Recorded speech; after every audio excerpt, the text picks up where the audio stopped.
Thank you everyone for being here today. I know you're all very busy, and so we have a lot of ground to cover, and I'll try to be as respectful of your time as possible. Next slide, please. So brief overview of what I'm going to try to cover in about 10 minutes or so. A little introduction, let you know who I am, talk about local elections and their importance. And then in terms of why they matter, I have a couple case studies, if you will, where we're going to look at sort of the big topics as sort of why they matter. And then we'll move into how to find voter guides, how to be informed, how to be an active citizen. Next slide. So I know people are going to have to come and go. I might not be able to cover everything. All of this could be an entire semester course, or I guess UCLA, it's a quarter course, right? So there are a couple points that I really, if you take nothing else from what I say away today, these are the big points. First, being an active citizen is you could argue intentionally made to be very difficult. It is hard to get informed. It is hard to know what is true and what is spin, but it is worth the effort. Not to be hyperbolic, but really our republic depends on active citizenry taking time to engage in the democratic process. This is, I understand why people can be disenchanted with national politics, but especially in LA, which is sort of a little developing country in and of itself, local races matter. Local races have a bigger impact on you, on your family, on critically on your patients than a lot of the national level politics. Of course, they're interrelated, and we'll get to that. Lastly, voting is where you begin. It is not the end of your sort of responsibility as a citizen. It is not how you make change in and of itself. It is one tool. It is the easiest tool. It is the bare minimum. It is necessary. I hope you take away from this that you can do more, and we all should. Next slide. So this is me. Been largely over this. Prior to being at UCLA as a public policy student, I worked at state, local, and federal level in campaigns, in government, and most recently as a consultant doing campaign strategy, outreach, organizing work, etc. I'm also was recently helped author a report to LA County called No Going Back from the Committee for Greater LA, focusing on homelessness and healthcare interventions in post-COVID Los Angeles. Look it up, you can Google it. And lastly, my most important role is I'm Mr. Dr. Marguerite Thorpe. So that's why I'm here. Next slide, please. This is it. Next slide. So here are some of the big areas that are why local races matter. And we're going to talk about each of these in turn. So redistricting, housing and homelessness, environmental policy, and criminal justice, all sort of very hot topics for this upcoming cycle. Next slide. You don't have to just take it from me. Here's a little quote from Obama talking about why down ballot races matter. Really, you can ignore the first part, but what is critical is that the state races every 10 years when we come to have, basically put in office who is going to draw districts. That has a huge, huge impact on our democracy. It is why our votes matter or don't. It is how our votes are suppressed or our democracy is more or less representative. So next slide, please. Worth noting, right, talking about representation, LA County has the population greater than, I think, 43 states. So there are 86 senators who represent the population of Los Angeles. Meanwhile, we have 2 who we share with the rest of California. So, the Senate may be an inherently undemocratic institution. We can argue about that offline. But that's one of the reasons why focusing local matters. Your impact is greater there. Next slide.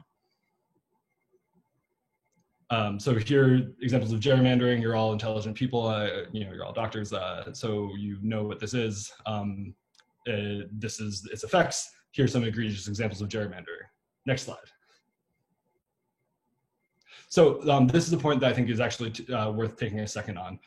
The effects of gerrymandering, yes, we all know that it's bad, but what does it do? What it does, recent studies have shown, is that on average, every 4 years, there are 59 seats in Congress that are swayed because of gerrymandering. That means that there are 59 representatives who are not or are in Congress who otherwise would or would not be. That is greater than all of the representatives from California. It's an entire state. It is the most populous state, and it distorts our democracy. So vote to make sure that the districts are drawn fairly. Next slide. So this, we can go to the next slide. This is all sort of been touched on. And here we go into efficacy. Next slide. Housing. Next slide. So here, I mean, you all are on the front lines. You know what LA's housing and homelessness crisis looks like. But some points that are really worth noting in the time of COVID is that at the last LAHSA homeless count, at a snapshot in time, there were approximately 70,000 unhoused neighbors, our brothers, our sisters, our cousins, our friends, our neighbors, our community are unsheltered on the street. Right now, there are 365,000 renter households in LA County that are at high risk of facing eviction due to the economic fallout of COVID and the lack of protections from city council, from the mayor's office, from the governor's office, from Congress, and from the president. At every one of those points, policy could be made that would stem the tide. Some of it has. I would argue it's not enough. I would argue that it's been ineffective. And there are 558,000 children who are at risk of being evicted without further intervention. So this is an area where who we put in office in LA has real human impact. Next slide. Here is an example, right? We have 4 city council folks. In the interest of respecting your time, look up the 222 pledge. Every city council member has pledged to approve 222 units of affordable or supportive housing in their district. And Bob Blumenfeld and John Lee are 2 of the worst. Despite it's not even about getting them built, it's about getting them approved. And they are dragging their feet despite it being a pledge that they entered voluntarily. They don't give 2 hoots. Next slide, please. So the environment, next slide. Cool thing about the measures and proposition system here is that you can have direct democracy, direct impact on big things. So this Measure W passed in 2018. It is a campaign that I ran on behalf of the LA County Supervisors, and it generates $300 million annually through parcel tax, which allows for a basically restructuring of LA's stormwater infrastructure. This has public health impacts, this has economic impacts, this has environmental impacts. And it is something that was approved by the voters. We didn't have to wait for the federal government. We didn't have to wait for elected officials. Well, I guess we did have to wait for them to put it on the ballot, right? But it is something that we did. So finding out what measures are there has real impacts on our communities. Next slide. So criminal justice, next slide. You've seen the headlines. I'd like to take a second to acknowledge the tragedy at Harbor. It's unimaginable what happened with the off-duty officer. And what's worse, rather, is that there is unlikely to be real accountability. There's unlikely to be real accountability because the sheriff who ran on a reform ballot has in fact entrenched or reinstated officers who were fired due to misconduct, due to sexual abuse or harassment, due to police violence. He is reinstating them. DA Lacey has prosecuted 2 police for misconduct in her entire tenure. So vote. If you don't want your patients being shot in the ER, you can vote, and you can vote them out. That is a way to hold them accountable. Next slide, please. So one of the ways that we can also hold them accountable, aside from voting on them as officials, is through Measure J, which is on the ballot this year.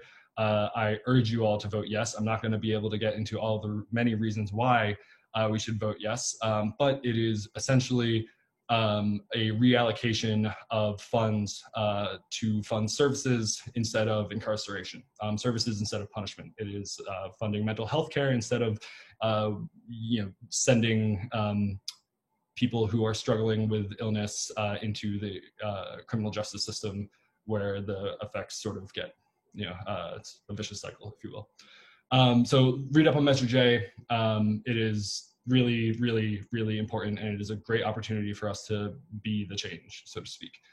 Next slide, please. Next slide. So here's the last thing, really, is apologies for the lorem ipsum there. So this is how to get informed. First, Google, literally, just Google voter guide, Los Angeles County, LA voter guide, the year. You will find many results. There are a lot of people who spend a lot of time making these things. If you are a CIR member, you can check with the union at the national level, the local, or with the LA Labor Fed. They all publish voter guides, and they are a good point to sort of see how your community, how representatives of your community are looking at the issues. Next slide, please. Here are some examples of why it matters. We've talked about that, so we'll head on to the next slide. Here are my favorite voter guides, and this is about going to be it for me. I know I'm probably running a minute or two over. So the Two Evil Voters Guide, I mean, you can all read the slides. I think it is very thoughtful. I think it acknowledges a lot of the issues that we face with a very strong, dominant Democratic Party here. Though not all Democrats are created equal. Who you vote is often more important than the party itself. I think the Democratic Socialists of America, LA chapter, does incredible work. I think they're some of the best organizers and activists on the ground here in the county. A bit to my left, but that is a way that I help get bounce ideas off of myself. Knock comes from Ground Game, another amazing collection of activists of color, formerly unhoused people who are doing the hard work of justice building. LA Times, on the other hand, is a bit more conservative in their viewpoints, so it can help to sort of orient yourself. Or if you are more conservative, you might see eye to eye with them. Another thing that you can do, and this is an example here, with sometimes I think one of the hardest ways to decide to vote is for the judges out here. There's not a whole lot of campaigning. There's not a whole lot on them unless you're in the business of reading court dockets. It's really hard to decide. So there are some people who have very strong viewpoints that are not aligned with my own, Craig Huey being one of them. He is very much a crime and punishment kind of guy and promotes the judges that he wants accordingly.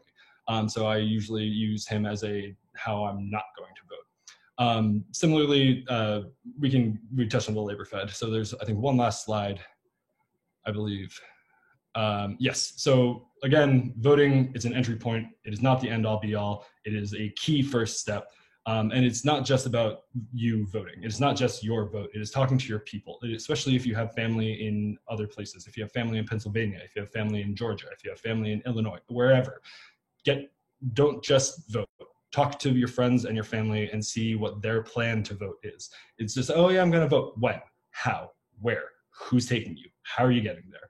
They're making sure that people have really thought through the process, make sure that helps them get to the polls. There's a lot of barriers to overcome to voting. They don't make it easy to be an active citizen. So supporting your network is a key step. Once you have voted, however, you keep your foot on the gas by organizing, by talking to your people, and by holding people accountable. You see there are still protests in the street that have been going since the summer, and you have, in order to get the change that people promise, you have to hold them accountable for it. And that doesn't just mean voting. That means calling them. It means writing them. It means talking to them. And if they're not listening, it means yelling at them. And so I think that is it for me. There's one last slide. If you have any questions, if you'd like to speak about this further, please do not hesitate to reach out. You can reach me. My email address is there. My LinkedIn is there. Or you can speak to my lovely wife, and she will counsel you against talking to me because I can get cranky about things, but she will put us in touch. Thank you again for your time.